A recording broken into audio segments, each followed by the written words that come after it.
नमस्कार, मैं हूं आपके साथ प्रदीप आजाद। दिल्ली के उप मुख्यमंत्री मनीष सिसोदिया को सीबीआई ने 2 दिन पहले यानी रविवार को गिरफ्तार कर लिया। दिल्ली सरकार और अरविंद केजरीवाल के खास सिसोदिया की गिरफ्तारी पार्टी के लिए जाहिर सी बात है चिंता का विषय है। लेकिन अब दिल्ली के डिप्टी सीएम मनीष सिसोदिया ने मंगलवार यानी आज अपनी गिरफ्तारी के खिलाफ सुप्रीम कोर्ट में याचिका दायर की है। सिसोदिया के वकीलों ने कोर्ट से तत्काल सुनवाई की मांग की है। सीजीआई इस पर खुद दोपहर लगभग 3:50 पर सुनवाई करेंगे, ऐसी खबरें हैं। इधर सीबीआई ने सिसोदिया से पूछताछ शुरू कर दी है। आपको याद होगा कि कल ही दिल्ली के कोर्ट ने सिसोदिया को 4 मार्च तक की रिमांड पर भेजा था।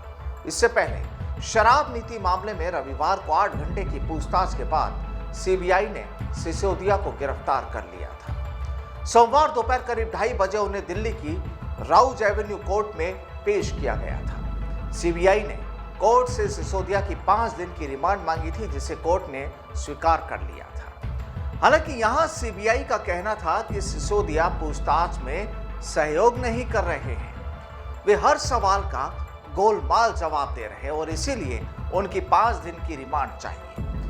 सिसोदिया के वकील ने इसका जो सीबीआई का जो दलील थी उसका विरोध भी किया। उनका तर्क था कि एक डिप्टी सीएम को रिमांड पर भेजने से पब्लिक में गलत मैसेज जाएगा। हालांकि कोर्ट ने सीबीआई की दलीलों को मानते हुए सिसोदिया को आखिरकार 4 मार्च तक रिमांड पर सौंप दिया।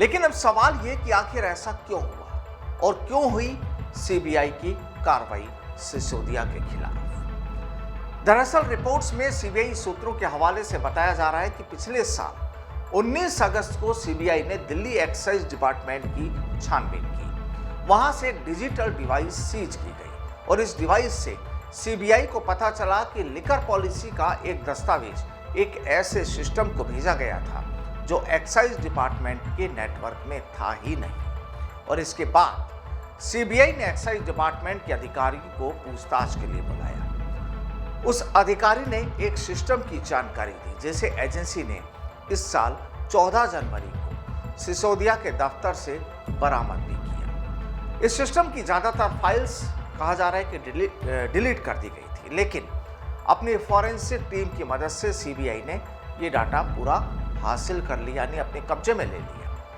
अब फॉरेंसिक जांच में पता चला कि दस्तावेज बाहर से बना और व्हाट्सएप पर रिसीव किया गया। ये जानकारी हाथ लगने के बाद सीबीआई ने 1996 बैच के ब्यूरोक्रेट को जांच के लिए बुलाया। ये ब्यूरोक्रेट सिसोदिया के सेक्रेटरी के तौर पर काम कर चुके थे। सूत्रों के मुताबिक अधिकारी ने सीबीआई को बताया कि मार्च 2021 में सिसोदिया ने उन्हें केजरीवाल के दफ्तर में बुलाया था। वहां पर अफसर को शराब नीति ड्राफ्ट पर मंत्रियों की रिपोर्ट दी गई और इस दौरान सत्येंद्र जैन भी मौजूद थे। अब यहां अफसर ने बताया कि इस ड्राफ्ट रिपोर्ट से ही 12% प्रॉफिट मार्जिन का नियम आया और इस नियम के लिए कोई चर्चा हुई हो या इससे जुड़ी कोई फाइल हो, उसका कोई रिकॉर्ड नहीं मिला। रविवार को सीबीआई इस ड्राफ्ट रिपोर्ट के बारे में सिसोदिया से सवाल किए, लेकिन सिसोदिया ने जानकारी साझा करने से इनकार कर दिया। अफसर का यह बयान फरवरी की शुरुआत में मजिस्ट्रेट के सामने रिकॉर्ड किया गया था।